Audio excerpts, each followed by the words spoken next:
Welcome back to the Deep Dive. It is Wednesday, February 25th, 2226. Yep, February 25th. Can you believe we are already staring down the barrel of March?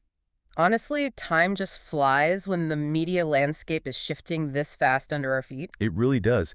And speaking of shifting landscapes, we are marking our calendars for something huge coming up in just a couple of months for you. Oh, yeah.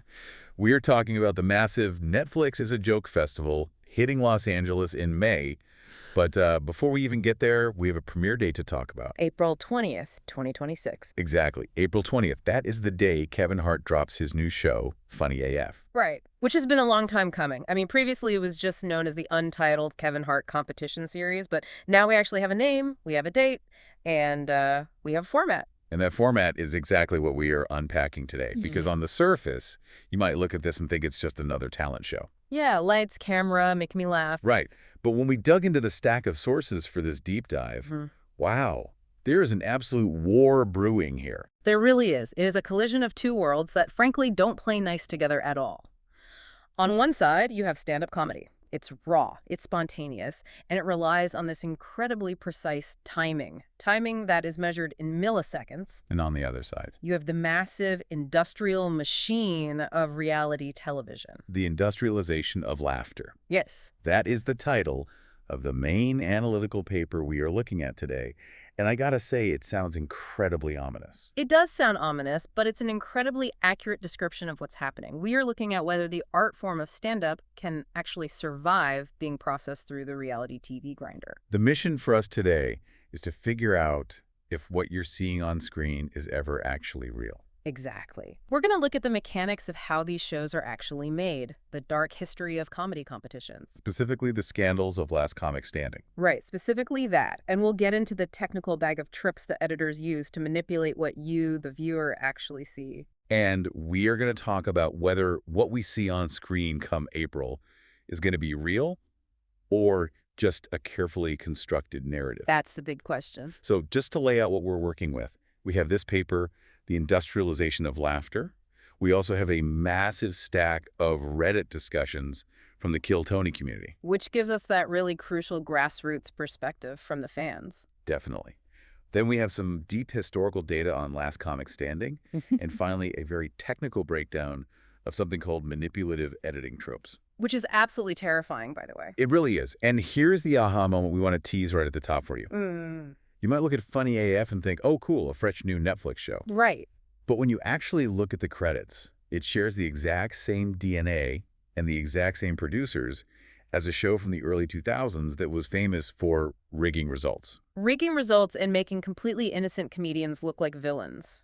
So the question we're asking is, are we about to see history repeat itself? It's highly likely. Let's dive in.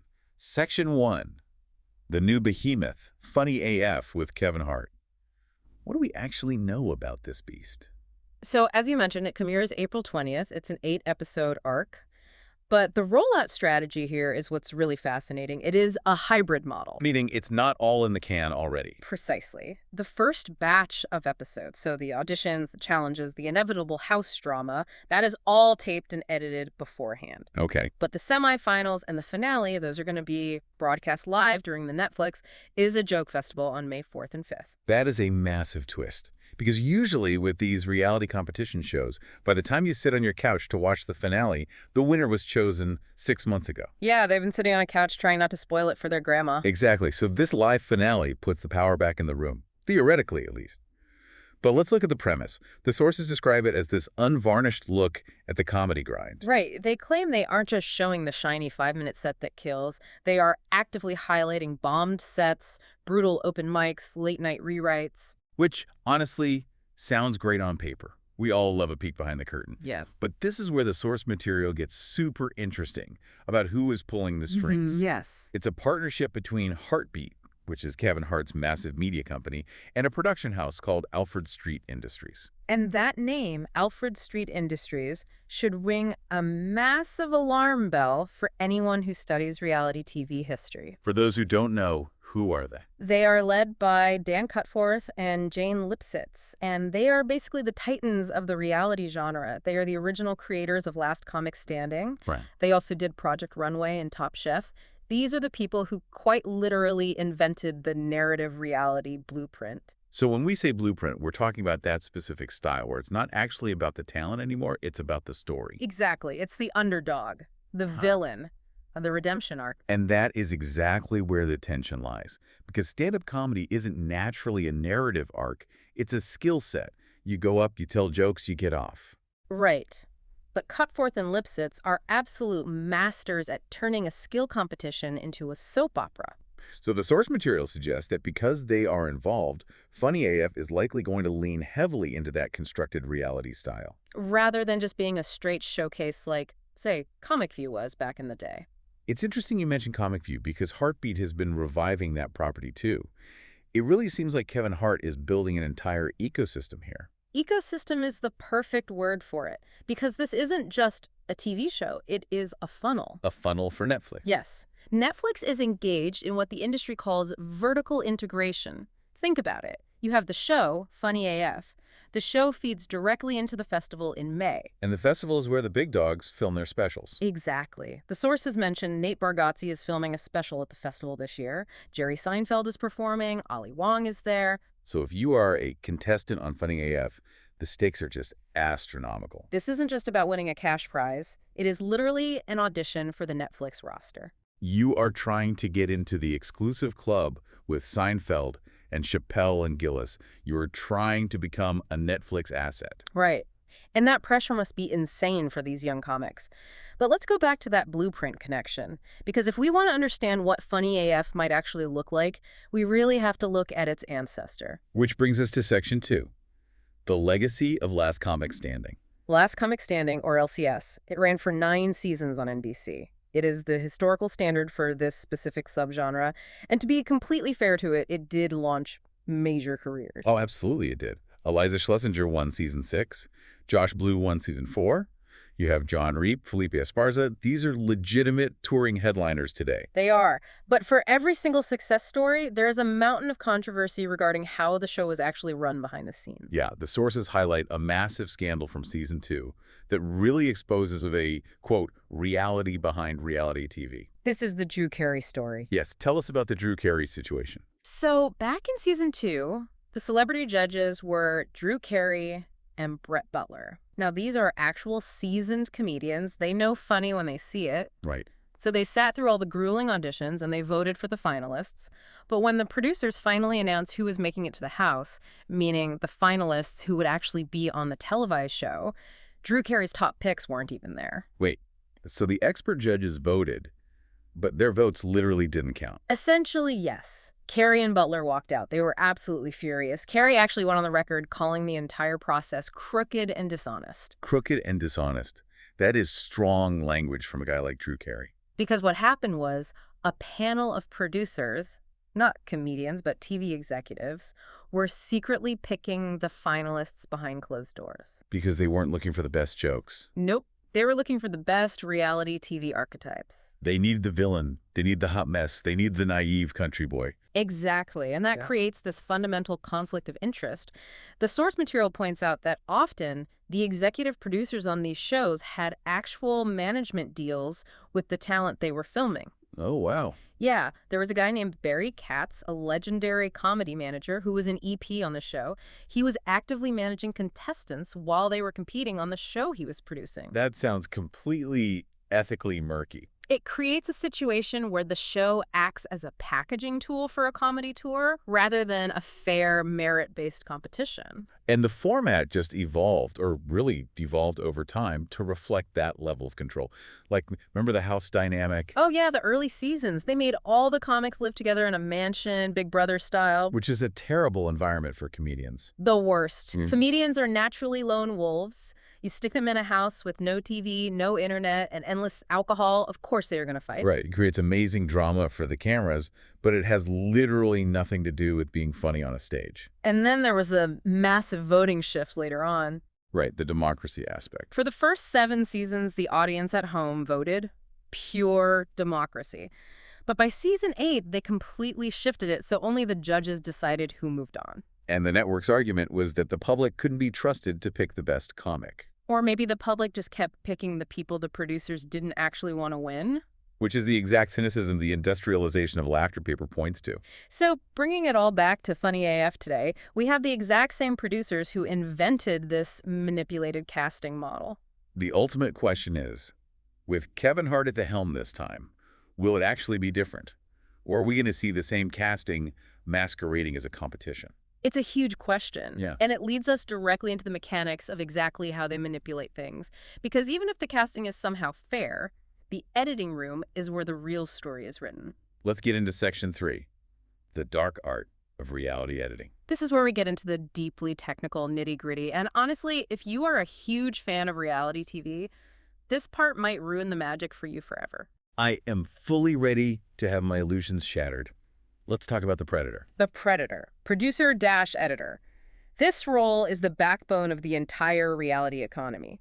You really have to understand the sheer scale of the footage we're talking about. Put it in perspective for us. Okay, a scripted show, like Friends or The Office, might generate maybe 40 minutes of Daily's raw footage in a single day of shooting.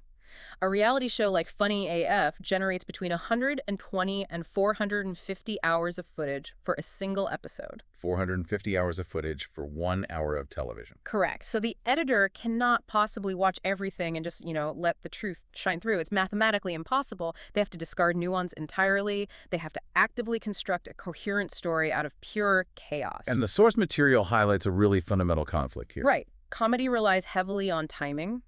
Milliseconds matter. The subtle pause before the punchline is everything. But reality storytelling relies entirely on compression. They need to fit an emotional arc into a 3-minute segment. So those two goals are completely at war with each other. Yes. So if a comedian takes a long, awkward pause on stage for dramatic effect, the editor might chop it out to make the set look fast-paced, which completely kills the joke. Or they stretch it out to make the comic look like they forgot their line. Precisely. And they have this massive bag of tricks to accomplish this. Let's talk about Frankenbiting. That is my favorite term from all the sources. Frankenbiting. It sounds like a horror movie monster. It kind of is a monster. Frankenbiting is the practice of stitching together audio from completely different sentences, or even from entirely different days of shooting, to create a brand new sentence the person never actually said. That seems almost illegal. Or at the very least, impossible to do convincingly without the viewer noticing. Well, in the old days of reality TV, it was super choppy. You could clearly hear the audio quality change mid-sentence. But the technical breakdown in our sources explains just how sophisticated it is now. Editors use advanced pitch shifting and timbre manipulation. Timbre manipulation, how does that work? So your voice naturally sounds different in a quiet, carpeted interview room versus a loud, echoing backstage hallway. Right. Editors can actually manipulate the audio waves to match the room tone so perfectly that it flows seamlessly.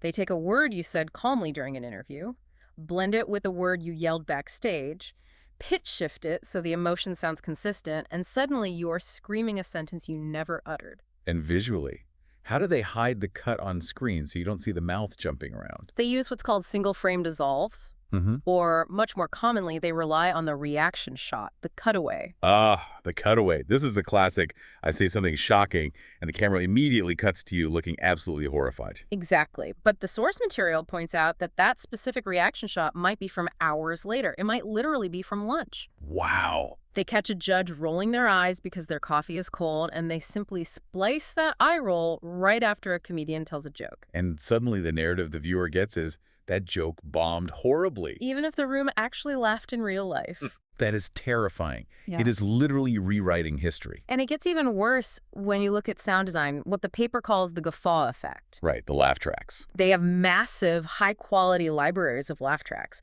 They can essentially sweeten a favorite contestant's set by adding raucous, room-shaking laughter to a really mediocre performance. And conversely, they can strip the audio creating crickets for a contestant they've decided is the villain. Yes, they literally delete the natural audience laughter to make someone appear to bomb. It completely invalidates the genuine audience reaction. So you, the viewer sitting at home, are being explicitly told what is funny and what isn't, regardless of what actually happened in the room that night. It's pure manipulation. Do we have a specific example of this happening?